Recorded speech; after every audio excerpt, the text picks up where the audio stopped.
Olá pessoal, sejam todos muito bem-vindos à nossa última aula do Deeper e hoje nós vamos falar como a gente pode se prevenir, né, das distrações. Meu nome é Leonardo, fique firme na sua cadeira, aperte o cinto e vamos lá.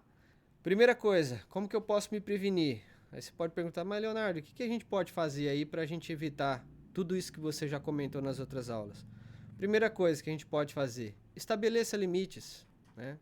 Em Efésios 5, do 15 ao 16, diz o seguinte: portanto, vede prudentemente como andais, não como necios, mas como sábios, remindo o tempo, porquanto os dias são maus. Eu acho interessante essa palavra remir, porque essa palavra no original é exagorazo, que significa usar com sabedoria ou comprar para si. E se você parar para pensar, você tem o seu trabalho, você tem o seu salário, e o que você vende ao seu contratante não é o seu serviço, o que você vende é o seu tempo. É tanto que você ganha o seu salário, ele é baseado por horas trabalhadas. Então, o que ele está dizendo aqui no original é comprar para si, que foi o que me chamou mais atenção, é que você é senhor do seu tempo. E quando ele diz remir o tempo, é use com sabedoria o seu tempo. Então estabeleça limites. Porque uma coisa é você, numa situação de ter que trabalhar um pouco a mais do horário, exceder no seu horário de trabalho, né, por uma questão de exceção. Uma coisa é você lidar com essa questão numa exceção. Hoje vai precisar. Perfeito. Outra coisa é quando a exceção passa a se tornar regra. Você começa a trabalhar demais e todos os dias. E isso toma demais o seu tempo, você fica cansado, exausto e você não tem tempo para outras coisas. Então estabeleça os limites. Né? Você não é obrigado a fazer as coisas do jeito que os outros querem que você faça. Você é senhor sobre o seu tempo. Por isso que ele fala assim, comprar, dos significados é comprar para si. Ou seja, eu lembro de uma história em que um garotinho chega pro pai dele, né, e fala, pai, vamos brincar comigo, né? E o pai dele, não dá, hoje não dá, que eu tô ocupado, eu tenho que, né, trabalhar e tudo mais. E o garotinho passa diversas vezes, né, por essa situação de chegar no pai, pai, vamos brincar comigo e tal, e o pai sempre refutando, dizendo que não dava, porque tinha que trabalhar. Aí uma hora esse garotinho, ele chega pro pai dele e falou, pai, quanto que custa a sua hora de trabalho? Aí o pai dele ficou meio sem entender o porquê da pergunta, né? Como assim? Mas falou, não, pai, quanto custa a sua hora de trabalho? Aí o pai dele relutou, mas falou, a minha hora de trabalho custa tanto. Mas por que você quer saber? Não, por nada não, pai. Aí passado algum tempo, esse garotinho traz no seu cofrinho, junta todo o dinheiro que corresponderia a justamente aquela hora de trabalho do pai. Fala, chega, pai, tá aqui a sua hora de trabalho.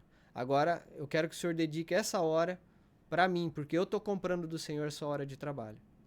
Você vê que é um exemplo assim, simples, mas que nos leva a refletir sobre as coisas que realmente nos são importantes, né? Quanto tempo a gente passa com os nossos filhos? Quanto tempo a gente passa com o nosso cônjuge? Quanto tempo a gente passa com os nossos amigos? Tem pessoas que nem têm lazer, né? Porque justamente passa o tempo todo trabalhando, se preocupando com outras coisas que são importantes, sim, mas tem o seu lugar de importância abaixo desses outros exemplos que eu coloquei aqui. E quanto tempo você passa com Deus, se nem com seus filhos ou com seu cônjuge você passa tempo, que dirá com Deus, né?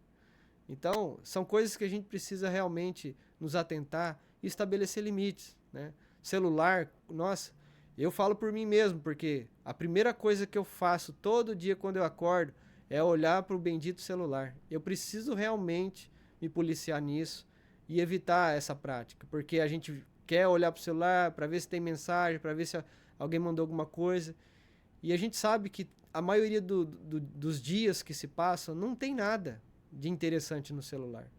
E eu poderia estar passando um tempo é, tomando um café com a minha esposa, fazendo algumas coisas mais úteis, né? Que vão refletir no meu futuro, no meu amanhã.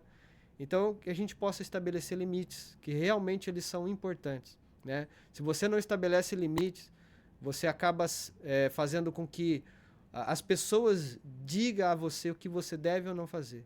E quando você impõe limites, você se torna senhor sobre o seu próprio tempo. E você se torna responsável sobre dizer o que realmente você vai fazer com ele, né? E segundo ponto, como você faz para prevenir então? Não negocie os princípios da palavra. E a gente está vivendo num tempo em que realmente as pessoas estão negociando os princípios, né?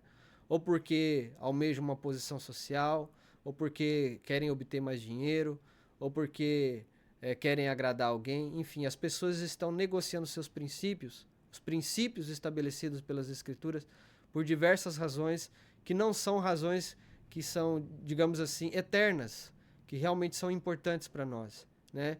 E o maior problema de estarmos enfrentando hoje isso é a relativização da verdade. E em Romanos, no capítulo 1, fala muito bem isso. Diz lá que nos últimos dias, nos últimos tempos, eles converteriam a verdade de Deus em mentira. E a gente está vendo isso acontecer, né? Com a promulgação da identidade de gênero, da ideologia de gênero, né? E com diversas outras ideologias que têm sido implantadas e forçadas nas nossas escolas, com as nossas crianças, né? São coisas que têm surgido, que têm pervertido, né, a verdade de Deus e colocado ela como se fosse uma mentira, uma inverdade, né? Muitas vezes a ciência tem trabalhado contra a verdade também da palavra, das escrituras. E quantas pessoas a gente vê que dedicam a vida justamente a fazer isso, né? A fazer com que a Bíblia seja um livro desmentido, desmascarado, quando na verdade a gente sabe que ela é a verdade de Deus, ela é a palavra de Deus, ela é o próprio Deus falando conosco e não tem como negociar isso, né? E então não negocie os princípios da palavra. Em 2 Timóteo 3,14 diz: tu, porém, permanece naquilo que você aprendeu. Sabe, você tem aprendido da palavra, você tem experimentado as coisas que Deus, por meio dos seus ministros, tem nos ensinado. Permaneça firme nisso. Não abra mão disso. Não negocie isso. Porque é isso que vai te conduzir até aquele grande dia em que o Senhor vai olhar para você e dizer: vinde, benditos do meu Pai, e tomai posse do reino que está preparado para vós. Então, fique firme, não negocie os princípios. E terceiro e por último, não abra concessões. Um dos maiores problemas é a gente abrir concessões. Ah, só um pouquinho disso aqui não faz mal, não. Ah, só um pouquinho daquilo ali não tem problema nenhum, não. Né? E em Tiago 4,7 diz: resisti ao diabo e ele fugirá de vós. Né? Então, que você possa permanecer firme nos princípios da palavra e que você não venha abrir concessões, sabe? E muitas vezes a gente é pego pelos detalhes, por aquilo que às vezes a gente fala: isso aqui é só um negocinho de nada, não vai ofender ninguém, não vai trazer prejuízo para ninguém, muito pelo contrário.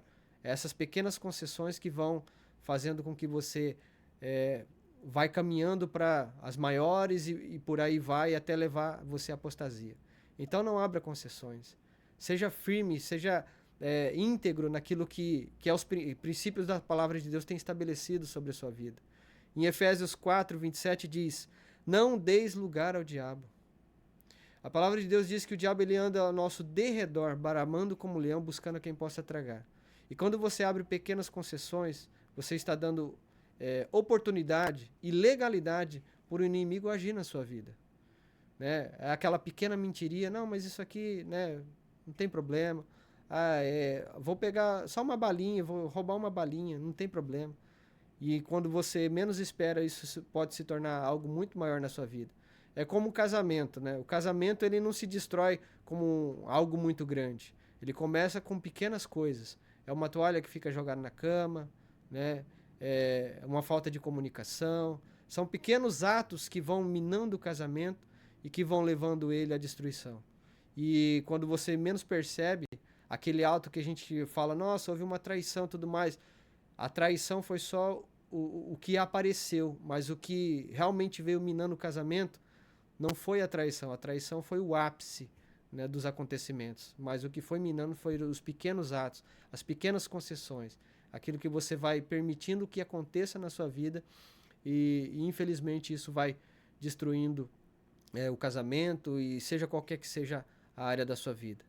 Então, com essa palavra, eu encerro aqui as nossas aulas. Espero que Deus tenha falado ao seu coração e que você possa se manter firme nos princípios da palavra de Deus. Amém?